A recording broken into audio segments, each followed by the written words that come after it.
والصلاة والسلام على من لا نبي بعده. اللهم صل على سيدنا ومولانا محمد وعلى آل سيدنا ومولانا محمد وبارك وسلم وصل عليه.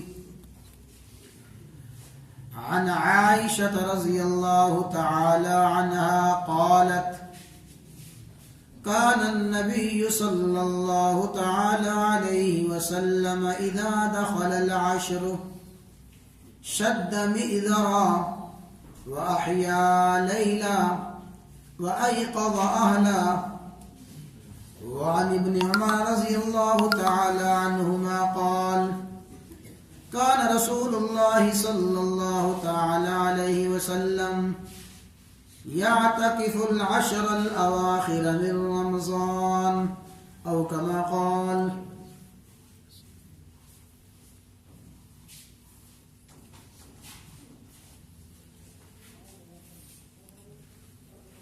ماہ مبارک کے پہلے 2 عشرے مکمل ہو رہے ہیں اور آخری عشرہ شروع ہونے کو ہے. اس آخری عشرے میں امام الانبیاء، سید الانبیاء، خاتم الانبیاء، سیدنا و مولانا محمد رسول اللہ صلی اللہ تعالی علیہ وسلم کا عمل کیا تھا. رسول اللہ صلی اللہ علیہ وسلم آخری عشرے کو کیسے گزارا کرتے تھے. پہلی حدیث مبارکہ میں آپ کے آخری عشرے کے اعمال کو ذکر فرمایا گیا ہے. آخری عشرے میں رسول اللہ صلی اللہ علیہ وسلم کے اعمال. اور بھائی یاد رکھنی چاہیے یہ بات کہ رسول اللہ صلی اللہ علیہ وسلم کے یہ اعمال میری اور آپ کی ہدایت کے لیے ہیں. رسول اللہ صلی اللہ علیہ وسلم کے آخری عشرے کے اعمال میرے اور آپ کے لیے سبق ہیں. رسول اللہ صلی اللہ علیہ وسلم نے خود اپنی ذات سے اعمال کو شروع فرما کے قیامت تک آنے والی اپنی امت کو سبق دیا کہ تم بھی آخری عشرے کو ایسے ہی گزارو. اللہ تعالی ہم سب کو توفیق عطا فرمائے. سید عائشہ الصدیقہ فرماتی ہیں: اذا دخل العشر، جب آخری عشرہ شروع ہو جاتا تو رسول اللہ صلی اللہ علیہ وسلم سب سے پہلا کام یہ فرماتے: شد مئزرہ، شد سختی سے باندھ لیتے، مئزرہ اپنا تہبند. رسول اللہ صلی اللہ علیہ وسلم اپنا تہبند باندھ لیا کرتے تھے. تہبند باندھ لینے کی 2 تفسیریں ہیں اور دونوں ہی عمل کی ہیں. پہلا تہبند باندھ لینا، جسے ہم اردو میں کہتے ہیں کمر ہمت کس لینا. اپنی کمر ہمت کس لینا، ہمت کا عروج اور ہمت کی انتہا کر دینا. آخری درجے کی ہمت رسول اللہ صلی اللہ علیہ وسلم آخری عشرے میں فرمایا کرتے تھے. اس سے معلوم ہوا کہ پہلے دونوں عشروں میں بھی رسول اللہ صلی اللہ علیہ وسلم ہمت سے کام لیتے تھے، لیکن آخری عشرے میں ہمت کی انتہا ہو جاتی تھی. ہمارے ہاں بعض لوگ بیچارے وہ کہتے ہیں کہ آخری عشرہ تو تھکاوٹ ہو گئی ہے، بس آخری عشرہ تو آرام سے گزاریں، پہلے 2 عشروں میں بہت کچھ کر لیا ہے. حالانکہ ہمت، کوشش، جد و جہد کا جو عروج ہے اور ہمت کی جو انتہا ہے رسول اللہ صلی اللہ علیہ وسلم نے وہ آخری عشرے میں فرمائی ہے. تو شد میزارہ قبر ہمت کا لینا، اور شد میزارہ اپنا تہبند کس لیا کرتے تھے، یہ کنایا ہے اور اشارہ ہے کہ رسول اللہ صلی اللہ علیہ وسلم اپنی ازواج کے ساتھ عمل زوجیت ختم فرما دیتے تھے. آخری عشرے میں ازواج کے ساتھ عمل زوجیت نہیں فرمایا کرتے تھے. وہ عمل زوجیت نہ فرمانے کی وجہ آگے آ رہی ہے. تو عمل زوجیت کو ترک کر دینا یہ ہے شد میزارہ، اپنا تہمت کس لینا. اور عمل زوجیت کو ترک کر دینے سے ایک سبق یہ بھی ملتا ہے کہ آخری عشرے میں رسول اللہ صلی اللہ علیہ وسلم کی مصروفیات اور مشغولیات صرف عبادات کی حد تک ہوتی تھیں، باقی عبادات کے علاوہ دیگر ساری کی ساری مصروفیات کو آپ ترک کر دیا کرتے تھے.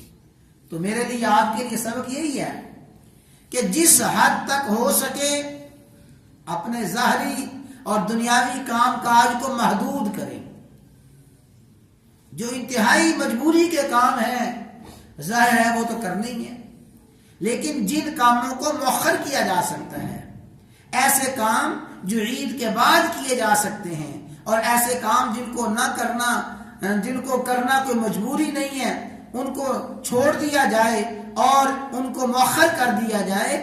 اپنی دنیاوی مصروفیات کو کم سے کم کرنا یہ بھی شد میزارہ کمر ہمت کس لینے کے زمرے میں آتا ہے. اور بھائی یہ جو ہمت کا کام ہے نا، اللہ اکبر، ہمت کا کام یا تو اللہ تعالیٰ توفیق دے آدمی خود اپنے آپ کو ہمت کے لیے تیار کرے، ورنہ جو اہل ہمت ہیں اہل ہمت کو دیکھے. جو صاحب ہمت لوگ ہیں، ہمت کرنے والے ہیں، ان کی مجلس میں جائے، ان کے حالات کو سنے، ان کے حالات کو پڑھے. اگر اہل اللہ کی مجلس میں، صاحب ہمت لوگوں کی مجلس میں جا نہیں سکتے تو کم از کم اہل ہمت لوگوں کے حالات کو دیکھے، ان کے سوانے کو، ان کی زندگیوں کے حالات کو پڑھے کہ اہل ہمت اللہ کے نیک بندے آخری عشرے کو کیسے گزارتے ہیں. ابھی کل پرسوں میں سن رہا تھا ایک اپنے عالم سے، وہ فرما رہے تھے کہ ہمارے شیخ ابھی حیات ہے، کربوغا شریف کوہاٹ کے قریب ایک علاقہ ہے، وہاں پہ رہتے ہیں. فرماتے ہیں کہ ہم نے دیکھا حضرت کو، اس وقت ان کی عمر 70 سال سے متجاوز ہے، لیکن جو ہی افطاری کی، ضرورت کے مطابق ہلکی پھلکی افطاری کر کے نماز پڑھی، فرض نماز سے فارغ ہوئے، فرض فرائض سے فارغ ہوئے، نوافل شروع کر دیے. بس پھر عشاء تک نوافل ہے، نوافل میں کھڑے تلاوت فرما رہی ہیں، دعا فرما رہی ہیں. پھر تراویح کی نماز ادا کی، تراویح کے بعد پھر حافظ صاحب تشریف لے آئے اور انہوں نے نوافل شروع کر دیے. نوافل میں قرآن کریم سننا شروع کر دیا. نوافل سے جب فارغ ہوئے پھر اپنے انفرادی نوافل، پھر انفرادی نوافل سے فارغ ہوئے ذکر اذکار، کبھی ایک کونے میں، کبھی دوسرے کونے میں، کبھی تیسرے کونے میں، کبھی کہیں کسی جگہ پہ، جگہ بدل بدل کے رات گزار رہے ہیں، عبادت کر رہے ہیں. حتیٰ کہ جب آخری شب آتی ہے تو فرمایا کہ آخری شب میں ہم اپنے شیخ کو دیکھتے ہیں، وہ اللہ کے حضور ایسے گڑ گڑاتے ہیں، معافی مانگتے ہیں، گویا اس شخص نے ساری رات بڑی غفلت سے گزاری ہے. آخری وقت میں ساری کی ساری رات کا جو خلاصہ ہے اور عطر ہے وہ رات کا آخری حصہ ہے. پھر آخری حصے میں خوب دعائیں کر رہی ہیں، خوب آہوزاری کر رہی ہیں. ایسی دعا، ایسا رونا دھونا ہے گویا کوئی غافل شخص روتا ہے. غافل بھی ایسے نہیں روتا ہوگا جیسے یہ رات جاگ کے گزارنے والے روتے ہیں. سحری کھائی، سحری کے بعد نماز، نماز کے بعد بیان، پھر اشراق کی نماز.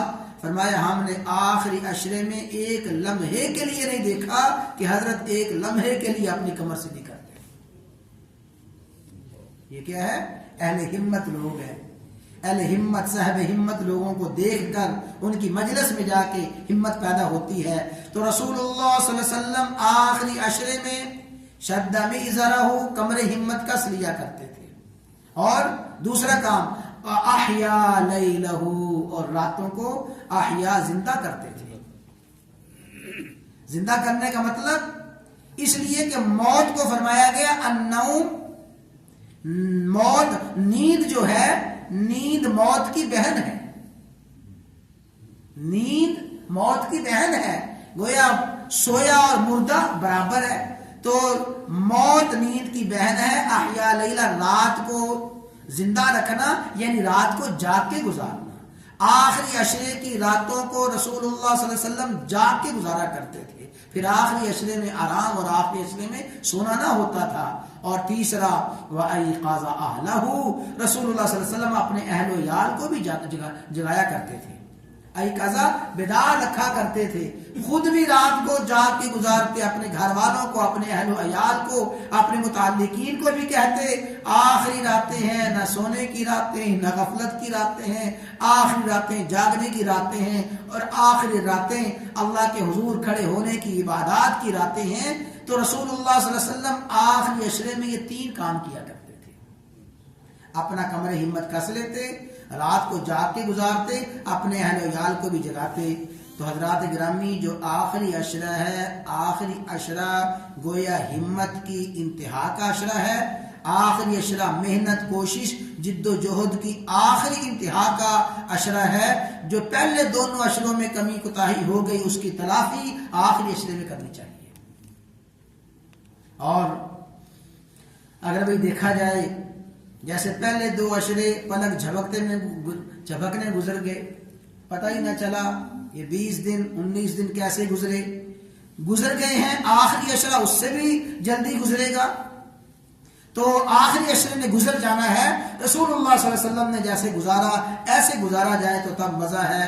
تو عائشہ صدیقہ فرماتی ہیں رسول اللہ صلی اللہ علیہ وسلم آخری عشرے میں شد میزرہ، اپنا تہمت باندھ لیا کرتے تھے. احیا لیلہ، رات کو جاگ کے گزارتے تھے.